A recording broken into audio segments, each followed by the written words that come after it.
All right, don't forget I said earlier in this event that today is going to give you back to back. And of course, I'm sure we're actually doing justice to what we said earlier. One down. We still have 4 lectures left. And for the rest of us that have been having these feelings, how do I improve on my business? I have failed before. How do I stand up to do it again? This is about the time we are going to bring a very noble gentleman on space to tell us how to rise from where you had fallen to and still see how to make it up again. Talking about the next talk show on the topic, harnessing the power of resilience, bouncing back stronger than ever.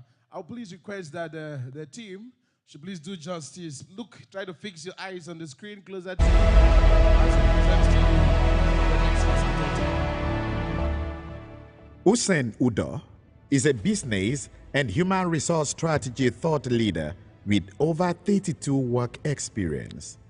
He currently supports the implementation of niche business solutions, partnering with leading-edge business consulting firms addressing clients' needs across Africa. He is a partner at Value Bridge Consulting, an advisory services firm specializing in strategy, organization development, human resource consulting, process management, and learning. He is also a principal YF Talent Partners, supporting organizations with fit-for-purpose leadership and culture transformation initiatives, talent management, and outsourcing services. He is the founder and CEO of Zimedi Business Services Limited, a business process optimization firm supporting businesses all over Africa in their quest for sustainable growth. At Dangote Industries Limited, he served for 8 years. 6 years as Group Chief Human Resources Officer, Dangote Industries Limited, leading a team of human resource leaders, providing direction for talent management, organization design, learning, and development. He is a member of the Board of Directors Hello Pay Nigeria, a two-sided digital payment ecosystem that leverages the power of its network to deliver exceptional value to consumers and businesses. Usen holds a Bachelor of Engineering degree in Civil Engineering from University of Ilorin, Nigeria.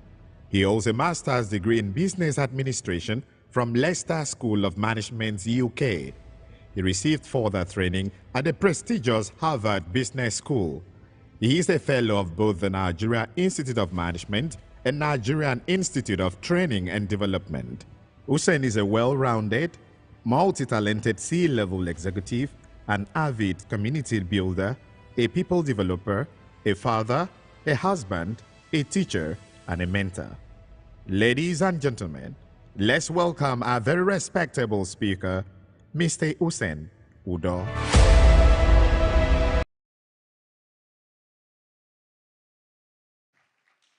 Thank you very much. I think the very first facilitator to be a complete Akwa Ibom name on stage. Thank you. So you're welcome. Thank you very much. Good morning.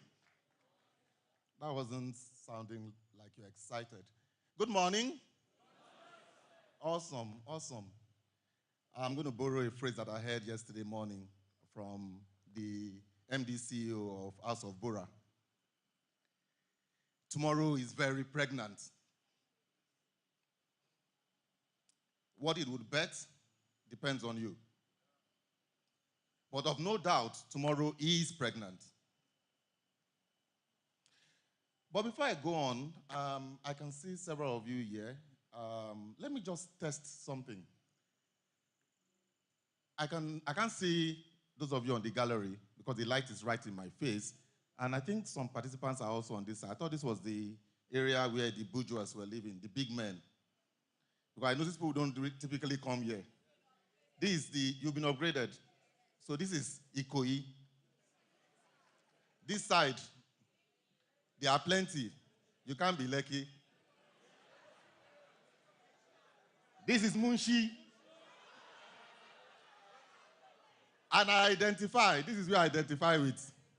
But if you're seated here, everybody put your hands down. If you're seated here and you have a LinkedIn profile that has been updated in the last 1 week, raise your hand.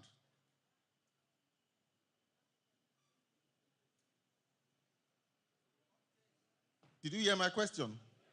If you are seated here and you have a LinkedIn profile that has been updated in the last 5 days, that's 7 days, or last 1 week, raise your hand.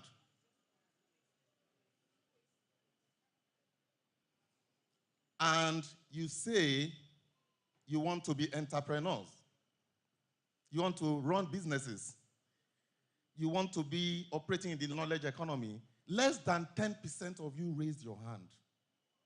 Are you aware that on LinkedIn, you have certified courses totally free of charge online from your phone? You don't have to travel. You don't need a visa. And only 10% of you is taking advantage. And you've turned up at Ignite. Now, you know why I don't do these presentations often? Because my presentations are not for show. I come to tell you facts. I give you data. I'm not coming to take you through any science or any deep thing. I just want to touch one simple aspect. And that's what I've been mandated to do. I've got just 30 minutes or 40 minutes thereabout. I'm going to show a video also. I want to do it at a very personal level because that's the only way it would make sense to you. So don't expect any technicalities coming out of here. But if you do choose to do what I'm asking you to do, you will get value. But science already shows that learning, training doesn't give you skills. What did I say? Training doesn't give you skills. You know what training does? It exposes you to a body of knowledge. It expects you to take the knowledge from there and go research and build skills. If I just come here and I speak, you won't get skills because I spoke to you. I would cause you to be curious. What you do with that curiosity thereafter is up to you. Are we clear? So with that, let's start.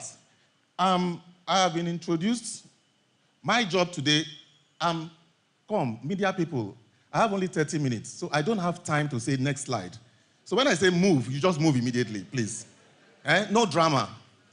You know, I'm not as patient as Blessing. So can we move on to the next slide, please? I'm going to be speaking about the power of resilience, the concept called resilience. And it is important we nail this down. Because one of the things you're going to find as you start your journey to becoming, to getting ignited, to actually creating value and becoming an entrepreneur is that you will not survive without resilience. If there's one thing you are absolutely sure of, is that you will have trouble. Every time you go to God and pray to God to give you patience, you know what He does? He doesn't infuse you with patience. He gives you trouble so that you can be patient in it. And then you are going to ask God to give you growth. What do you think He's going to do? He's going to cause you pain so you can go through and then grow. So if you are asking and saying that you want to build something, God is going to cause you to become uncomfortable in the small space you are in. That discomfort is what causes dissonance that makes you grow. You know, before I start my slide, let me explain something to you. When my brother here, and I'm going to do a special section for my brother. Many of you probably know that my relationship with the current commissioner for culture is very personal. We've known each other from NYSC days. And some of you may not realize that, you see that not so young man seated there. Back in 1990, we were playing for Lagos State football. He's a defender. I'm a striker. I play from 7 and I also play from 9. We would go to train for Lagos Academicals and we would share one ball of akara because that is all we could afford. Now, you know how boys behave. I don't know how ladies behave. When we take that ball of akara, we bring compass and ruler out so nobody cheats anybody. And then we cut the akara like this. And then we soak the gari.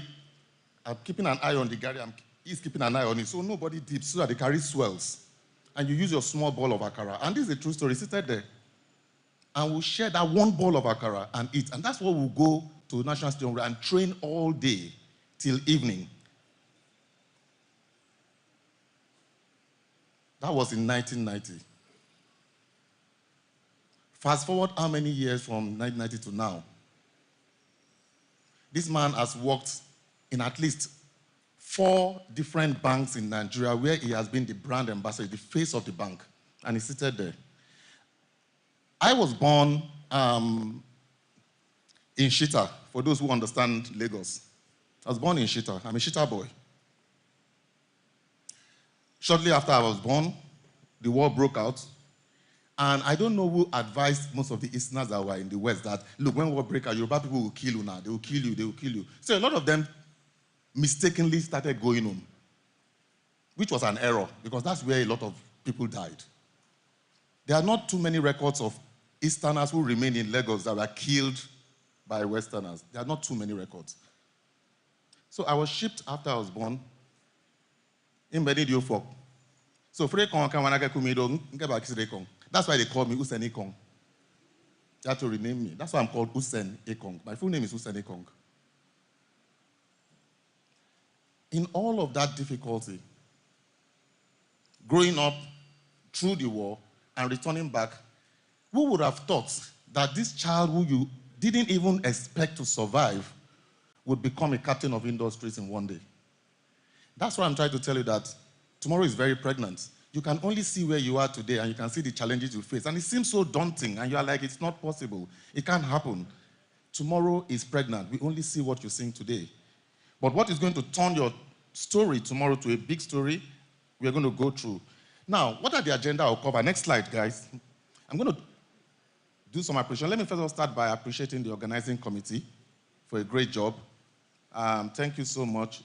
I have to especially appreciate the governor, whose vision it is that this should play out, and we'll be doing this for 5 years. Thank you so much, Your Excellency, if you do get to watch this. We'll define what resilience is. We'll talk about adversity, how it builds strength, and I'll tell you a short story. There are so many, but time wouldn't permit me, so I'm going to just tell you 1 or 2. Then I'll take you through the character of success, simplify it for you. Remember, training doesn't give you skills. I'm going to cause you to be curious. You can snap the slides, they're going to make it available to you. Go research these things yourself, because these are the things that would endure once you're gone. Then I'm going to try to bring this home and put all of what we've discussed to business. What are the specific attributes of successful entrepreneurs? And why is it relevant to this subject? I'll try and tie that in one slide. Then I would like you to watch a video, okay? And that video is specifically for Charles Udo, but I think you're going to get a lesson out of it. I don't want to tell you too much about the video so I don't spoil it. Then we'll have a quick call to action and then question and answers. Next slide. Okay, next slide.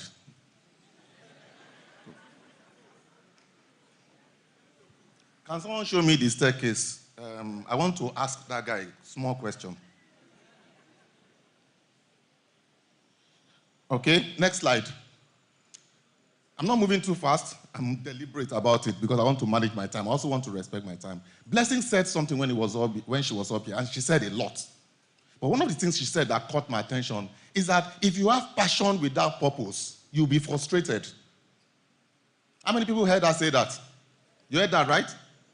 You need to understand the concept of ikigai.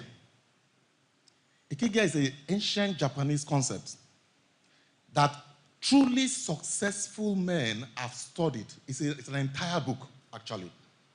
There's a book on it. But I've summarized it for you in this slide. If you have a phone, you can snap it. You're going to get the slide. The important thing I want you to find is that, yes, you must have passion, which is the point Blessing was saying. Passion is the junction of where you do the things you love and you are good at it. When you do something where you are the junction of where the thing you love and you being good at it, that junction is passion. That one, you will do it freely without even being paid.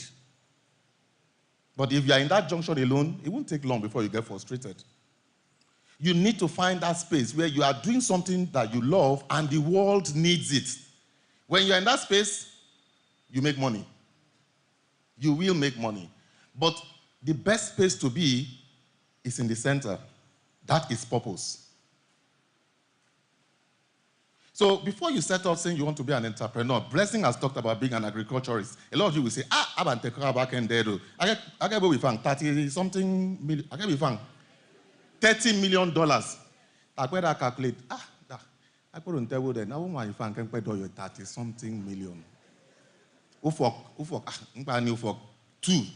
two per state. If that is your vision, you saw the money. What she didn't tell you is the pain. She only told you the value. If that is what is driving you, you will be frustrated. Go and learn this. I'm not going to unpack it more. Like I said, I have 30 minutes. Mine is just to stimulate your curiosity. This slide is... Okay, move on to the next slide. Now, let's get into which is what they asked me to speak about. This resilience they keep talking about should be resilient. How do you define resilience? Can you help me call out some of the words you can see there that are synonym to resilience? Adversity. What else? Okay, what else? Bounce back. I like that. What else? Perseverance. Unexpected disappointment. Yes, what else? Flexibility. Improving. Now, let me show you a very simple definition so that in my Ibom resilience that I come back around and simplify it. It's okay. Resilience simply means the capacity to withstand or recover from a difficult situation. And I'm telling you now that you will, by definition, have many difficult situations. Difficult situations are not sent to destroy you. They are sent because you prayed to grow. And so you're being given the opportunity to grow. But they would always come disguised. When you are in any difficult situation, anyone at all, there's a valley that you normally follow. Next slide. This is a valley that works for every single difficult situation. Whether you are fighting a divorce, or you're fighting a collapsed business, or you lost a loved one, any difficult situation, you go through this exact same curve. If you are creating a new business, you know normally when you look at people who have created businesses, if you listen to Blessing talk, if you listen to the Kuda guy yesterday speak, the impression you have in your head, in theory, is that you start the business, Abi, and the business begins to grow with time, and you work hard, and you grow gradually, and then you break through. Fake. Absolute fake. It doesn't work like that. The first thing is that when you start a business, it never grows. It always seems as if it's about to die. It's fluttering. It's like a child that you've given birth to. How many people know that when these new babies, the mothers constantly go to check, is he breathing? But they never say it because, you know, they have faith. They are faith people. You are not supposed to let people know that you're afraid. But every single young mother will go and check. It's too quiet. And it took me, I move. That's what you do with businesses too. But then, gradually with time, it will grow. And then, always, even in marriages, this is exactly the circle you go through. After the grand, big wedding that everybody celebrates and they throw that confetti on you and you walk out, immediately you walk out, you turn and look. Da. Are you sure I couldn't have done better? I'm in trouble. But of course, you are smiling. Everybody's smiling. Because you know there's a job ahead of you. Especially if you said, till death do us part. Immediately after you step out, whether it is a business, it is a child, it's your wedding, you are going to notice about, will you move back? Move to the slide. I haven't told you to move. Are you in a hurry? Once you move into that curve, the next thing is that your first disappointment of many would happen. Now, this is where the test happens. When you get into that valley of disappointment, what do you do? It is how you react in there that determines whether you are going to grow or the story ends. Now, all I will tell you is that everybody goes through that valley of disappointment. Everybody. But some come out of it stronger. But many die a silent death there. And you never talked about again. So if there's a lesson there for you, once you step out of this place and you build your own journey, I want you to realize that everybody seated here, everybody you saw standing up here, every big man you see that wears big clothes and their face is big and shining, they have a story. Sometimes the story isn't as glamorous as the man looks. Don't be fooled by the look. If you really want to know and learn the lesson, go under their mentorship and ask them to tell you their stories. Then you will learn not to be in a hurry. Because the truth of the matter is, success is hard work, and sometimes it's not pretty. It's not pretty at all. Now, since you're in a hurry to press the button now. Let's move. Next slide. What does adversity do? Why is adversity important? A lot of us kneel down and pray, please God, let me go today, let there be peace, let it be a fruitful day, let me not run into any adversity. How can you say, let me not run into adversity? Let me tell you one of the things that adversity does for you. Adversity teaches you empathy. It teaches you compassion. So that when you have gone through it, the next time you see somebody going through something similar, you know how it feels. And you rush to go and help. Not because of the kindness of your heart, because you know the pain they are going through. Adversity humbles you. It's a crucial part of your growth. It makes you more understanding and you are more connected with the people around you. I am very deliberate about saying it makes you more connected to the people around you because that connection to the people around you is where your success sits. You thought you were going to help them. You didn't know you were building the bridges for your success. Adversity helps us to better appreciate support and kindness from other people. It helps you develop persistence. It looks like it's finished, but it's not. That's what adversity does. It builds your strength. It builds your persistence. If somebody had told Joseph that, being thrown in a well is a crucial part to your glory later, do you think he would have agreed at that time? He wouldn't have. But if he hadn't been thrown in that well, he wouldn't have risen to be a king. That's what adversity does for you. If somebody told David that wrestling with bears and lions with your bare hands just to save sheep was a crucial part to your becoming the king of Israel, would he have agreed? Which of you want to wrestle with bears and lions right now? It teaches you persistence so that when the real challenge, when the Goliath, which is the one you are being prepared to face, when you were facing that adversity, the real person they were preparing you for was Goliath. It wasn't the lions, it wasn't the bears. Those ones were sparring partners. The adversity you face now that you're shaking and tribulating and say, oh God, let this cup pass me by. Which cup is passing me by? That won't pour me. It's preparing you for the Goliath. Adversity helps you grow self-control. When you have self-control, you will have self-discipline. And self-discipline is what allows you to continue to do good quality work even when you are not being praised. And that's called conscientiousness. Blessing stood up here and was talking all the wonderful grammar, and we were applauding her. But she didn't tell you about her conscientiousness. When people were not applauding her, when they didn't know her name, the hard work she was throwing in. It was that conscientiousness that caused her to be able to stand up here and be calling the names that she was calling. Charles insisted I should tell you my story. Next slide, please. I will talk about, hold on, before I tell you, let me talk about this.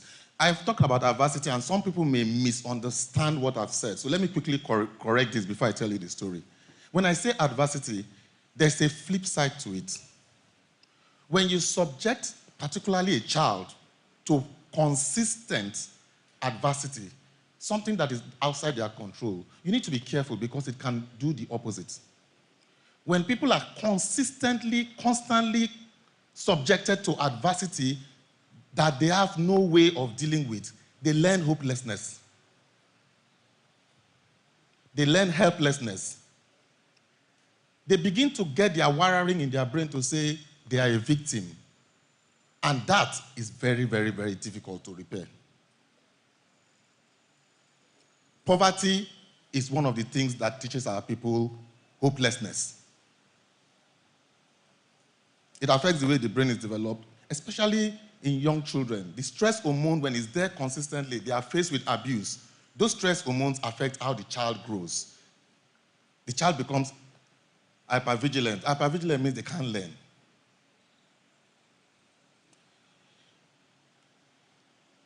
I told you I was born in Shita. When we came back to Lagos, my dad moved us to Ojuinri. Ojuinri is in Munshi, which is why I identify with you guys. Ojuinri is the end of a street called Kawade Street in Lagos. It's where armed robbers go for training. So when you go to Ojuinri, the first, as an apprentice armed robber, what they teach you to do is to pickpocket. So you are given a target of how much you should deliver. So you go to the people going to work in the morning and you pick their pockets and you bring the returns back to the barber and they check how much you're able to deliver. If you do not deliver your target for the week, even for the day, the amount of beating you get is crazy. That's where I grew up. My dad, thinking he was saving us, moved us from Kawade Street, Ojuinri. And you know where he moved us to? Bariga. And that was an upgrade as far as my dad was concerned. So we moved to Bariga. I lived on Kawade Street. Those who know Lagos can tell you these places I'm naming. They know stories. That's where I grew up. Moved to Kawade Street. And on Kawade Street, the people I got for inspiration were Skoro, Henry Nwosu, Stephen Keshi. We go to CMS Grammar School and you see these guys play. Skoro always plays as if his hand is broken, but there's nothing wrong with his hand. It's just his style of playing. But he was a fantastic dribbler with his left foot. You never see him coming. But those were the guys that I saw that were inspiration for me. The only thing that saved me was just a stroke of luck. I knew for some strange reason, I don't know how it happened, maybe because my dad was a praying man, I knew for sure that somehow I had a skill. And that skill was I could figure out anything if I put my mind to it.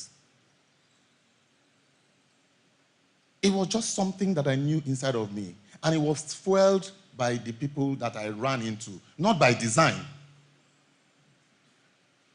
The first person I ran into that piqued my interest was a guy by the name of Ibom. What did I like about Ibom? Ibom knew how to spell any word.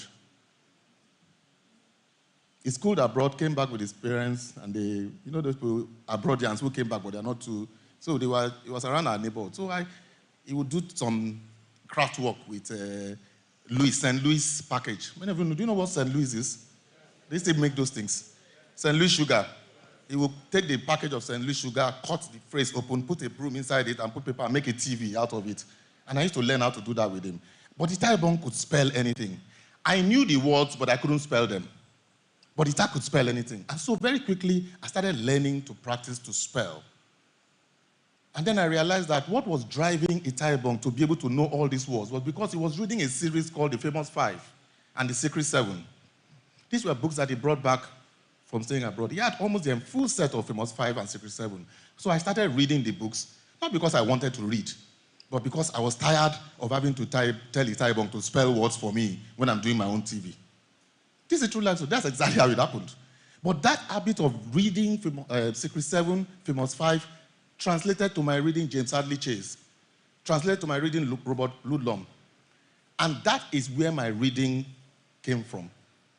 And I knew that I could solve any problem. So from Bariga, my dad said I should go to Federal Government College, Maiduguri. So I landed in Federal Government College, Maiduguri, from Lagos. The first thing I saw when I landed there, the next day I woke up in the morning, was that there were hoods of flies on my back. These flies are huge, massive flies. And that was my introduction to Maiduguri. I stayed in Maiduguri for 6 years. And then from Maiduguri to Ilorin. But what does all of this teach me? I thought they were adversity, they were difficult periods. But you know what it taught me? That I could do all things through Christ that strengthens me. It wasn't my ability. So when my dad lost his job in my year 2 and I couldn't pay my school fees, normally traditional RAF. I was telling House of Bora yesterday, and she was shaking her head. When my dad lost his job in year 2, it was as if education had finished. But I just knew somehow, with some confidence, that I would finish school. I came back, I joined the Basco Consulting Engineers just to help them, their draftsmen, be buying food. Because I was a year 3 student, waiting, I don't know anything. So the draftsmen would send me, go and buy amala, buy yam. When I come, they will eat. I'll be eyeing them, so that they won't finish the food. So the small yam they remain, they'll give it to me. Sometimes, out of shame, they are still hungry, but this might looking at your stomach, they will give me 1 yam. And that's how I was feeding. And then when they gave me tips, I was keeping those tips. By the end of the term, that's what I would use to go back to school. But you know what was funny? Because I was helping them to buy that, they started teaching me how to draw structures. They started teaching me how to design members. They started teaching me how to do survey drawings. Most of the roads that were surveyed in Akwa Ibom before this construction, during about Attai's time, Charles is here, he can confirm to you, most of that survey was done by Basco Consulting Engineers, and I was on the team. But at the time, I thought I was suffering. But you know what happened?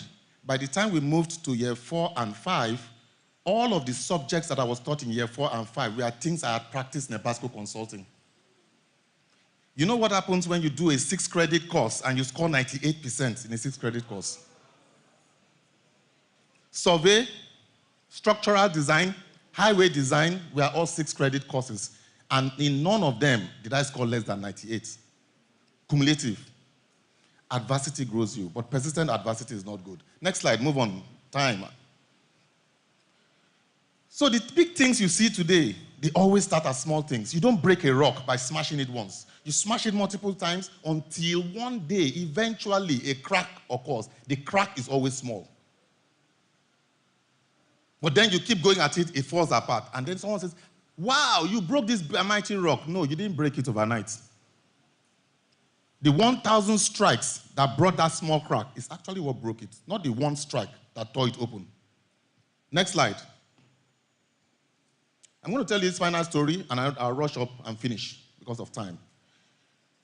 When I passed out of school and I got my degree, I did very well. I had a 2-1.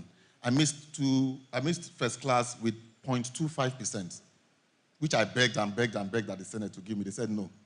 So I left with a 2-1. Basco Consulting Engineers retained me immediately.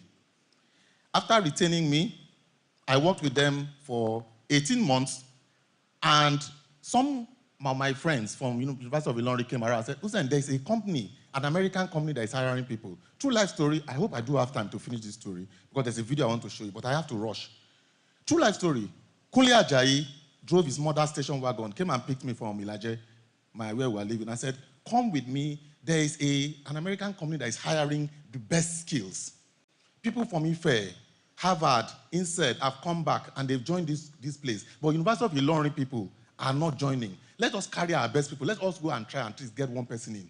9 of us were loaded ourselves into his mother station wagon and went off to law school to go and sit for the test. First test, 8 o'clock in the morning. Out of the 9 of us, 7 failed, remaining 2. 1 hour only. 9 o'clock. So the question was, what do we do? Do they go with the station wagon and leave the 2 of us there? Kule said, no, we die here. All of us came together, we stayed together. The second test was a written one. Both of us passed. The third test, this was around 1 o'clock. The other guy failed. I was the only one left. And by then, guys were tired. They were hungry. We started taking bus, going. Kule said, I'll stay with you until we finish. The last test on that day was done around 5 o'clock in the evening. And then I was told that I'm among the 50 or so people that have been shortlisted to start the interview process. So I said, oh, the one we did today, what is that one called? They said they were just filtering out the dreg from the real people. That interview process lasted 9 months. 9 months. First interview, second interview, I was attending them. I didn't care. I didn't know what the company was about. There was no Google. So I just know it was one company. Kule said I should go. So I'll go to the interview. They interview me. I gist. They still come back next. I did 2, did 3. By the 4th interview, I was enjoying it. Then the fifth interview, something happened. After I finished the interview, I was walking down Broad Street, and a gentleman by the name of Jonathan Okwaki, I'm calling names. These are names you can Google, by the way. You know the thing about now, you can't lie anymore. They will catch you. A gentleman by the name of Jonathan Okwaki saw me on Marina and said, I remember you. I was like, yes. Started calculating. Is this one of the guys that I've shafted? Where did they catch me? He said, no. You attended an interview in our company. I said, oh, yeah. I mean, it's me. He said, you did very well. We are very interested in you. This company will transform you. If you get this, your life will change completely. So I was like, how exactly? And I said, the day you join the company, within 2 weeks of joining the company, they will ship you out of Nigeria. I said, to where? He said, to America. I was like, really? He said, yes. The only time I had entered a plane was in my secondary school when I missed the train. And my dad had to cough out 8 naira 90 kobo to fly me from Lagos to Maiduguri. That was the only time I entered plane. But now I say I'll go to America. That thought that this company will make me go to America made me anxious. So the next time they called me for an interview, I was fidgeting. Because I didn't care before, but now I knew there was value. I started fidgeting. So I attended the interview. I knew I wasn't at my best. The gentleman that interviewed me is a person by the name of Dotun Suleiman. We call him the grandfather of Accenture. Dotun interviewed me. I knew I wasn't at my best. When we finished the interview, in my head, I knew I hadn't done well. So I got up, I walked out, I got to the door, and something just told me, don't go. Turn back and challenge him. Now, Dotun had a particular interview technique. I didn't realize it was an interview technique at the time. You're talking to him, he keeps a deadpan face. He doesn't say anything. He's not smiling, but he's not frowning either. He's just staring at you. The problem with it is that when you finish talking, he doesn't say anything. So what do? You start talking again. So after a while, you begin to undo yourself. Because you say it, then you repeat something. He keeps his face expressionless. It's actually an interview technique, but I didn't realize it at the time. Later on, I mastered it, which I used it a bit. So I turned back, and I went back, and I said, sorry, sir. I know I didn't do well in that interview. That wasn't my best. I was very nervous, but all I can tell you is that if you hire me into your institution, you would have done a major business decision that will move your organization forward.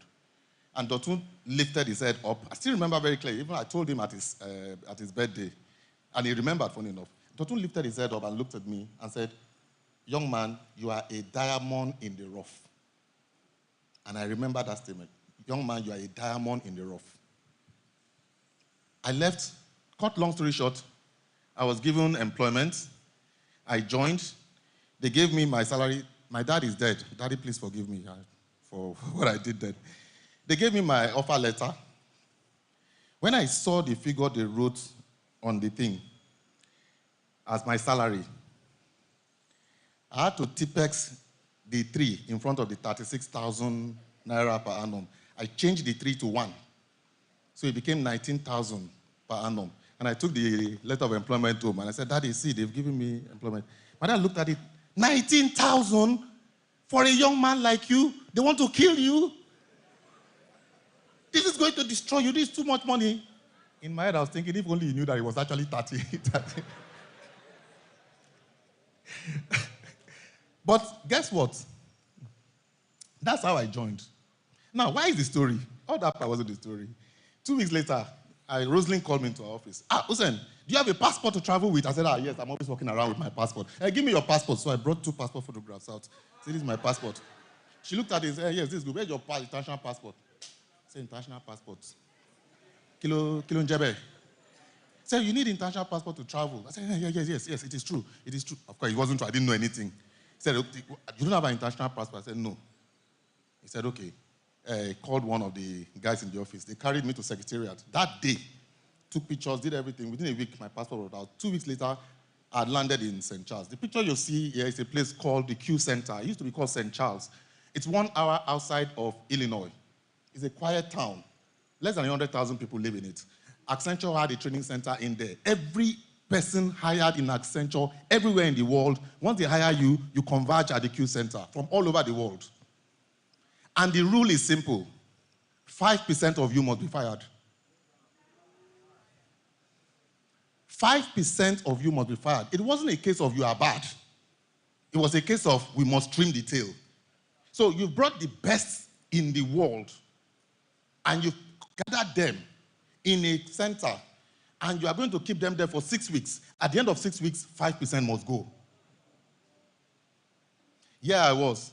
The only computer I saw was the University of Ilorin, was a word processor. I wasn't even allowed to touch it. And I was being told that in 6 weeks, I had to write a program in COBOL that must compile and deliver the business result, or else you're fired. I couldn't spell COBOL. Ordinarily, you had a choice. You can either lie down and die, because you are dead already,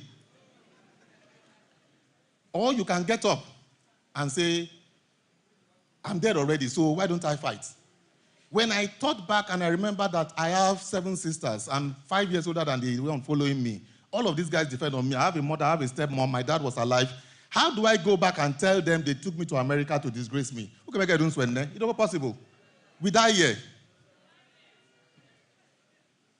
That is the attitude I want you to have. That is resilience. It didn't come when I arrived in St. Charles. It came from all those stories I told you, the adversity, Maiduguri, Kayode Street, Ilaje, playing football with people that you knew were incredibly skillful, but you wanted to win the set. That is where the resilience grew. It was the adversity that you said you didn't want that grew, that would grow the adversity, that would grow the resilience, that would solve the problem for you. Cut a long story short, 6 weeks later, my program was among the first COBOL programs to compile.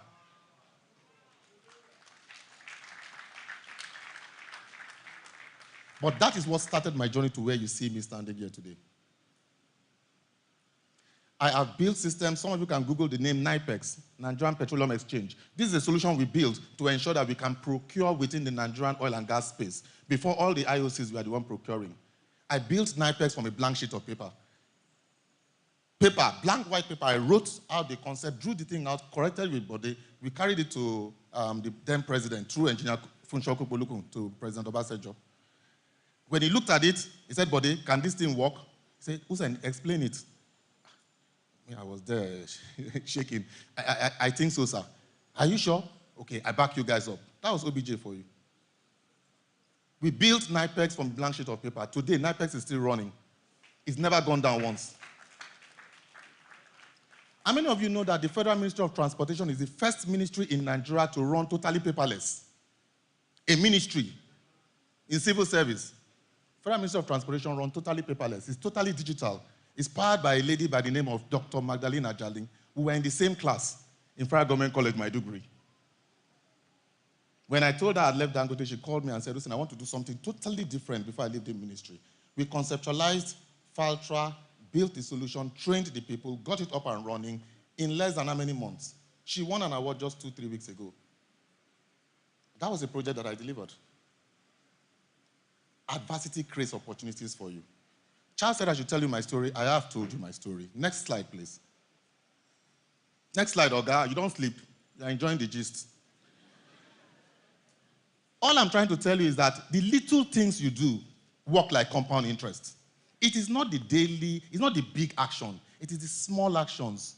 Do you know that if you grow yourself, improve yourself, just 1% daily, 1%, but that's if you are doing something today and you add one extra thing to do. If you are doing 3 things, you just add one small thing to do. If you are improving yourself by 1% daily, at the end of the year, you will be 36 times or 37 times better than you were at the beginning of the year. Just 1%. That's how powerful compound interest is. Many of you have calculated compound interest, but you don't know how powerful that tool is. I don't have time, or I've taught you how it works in finance. It's the same thing. Just every day, something that you are good at, that you're already doing very well. Just look for a small way to improve that same thing that you're already doing well. Just improve it small. Try to it up. But do it every day. Practice every day. By the end of that year, you'll be at least 36 times better than you were. Now, imagine if you do that for 10 years. That is what turns a barriga boy to someone who stands down, stands up in front of you, and is advising CEOs of corporates all over the world. That is how it happens. It is not the big action. It is the tiny, consistent, everyday action. But you know the converse of it? When you stand still and you do nothing, you are actually deteriorating. But you are deteriorating so slowly that you think nothing is happening. You are like the frog that is being boiled in hot water. Until it cooks, it still thinks the water is comfortable. Next slide. Oh boy, my Shelly finally. That's what's going to happen. Move to next slide now. Now, what are the characters of success? The first thing is faith and boldness. Did you recognize faith and boldness in what I spoke to you about? It's the faith that no matter how tough or difficult things are, all things work for the good of those who love the Lord. Just stay with it. It will come out fine. I don't know how, but it will come out fine. That boldness is what makes you move, even when the road is not clear. The second one is an intrinsic motivation. Knowing in yourself that I want to do this thing. There's value in this thing. You don't wait for somebody to motivate you. Blessing was speaking about herself, and she was standing up here, and she was already professing and talking about herself. Many of you would think she's being boastful. Hey, yeah. You just don't understand it. She wasn't being boastful. That is not being boastful. Boastful is when you are an empty barrel. She was just stating facts. I'm a value creator, and you thought she's being boastful. She's not boastful. The fact is she's a value creator. You don't have to be modest about what you already are. Intrinsic motivation. The next thing is relationship real estate. Do you remember where I said at the beginning that adversity helps you build connections? Your relationship real estate is what would open doors for you. You cannot do this journey alone. That it will be possible. There will be periods when you are going to kneel down and open your mouth. Prayers won't come. You need grit. You need resilience. You need persistence. When it seems like nothing is working, keep going. Because you know success is guaranteed. You just don't know how. But you know that success is guaranteed. Why am I being told to speak to you? Because many of you want to go on an entrepreneurial journey. Guys, it ain't easy. But I can tell you that it is very fruitful. Next slide. Next slide. How does it work in entrepreneurship?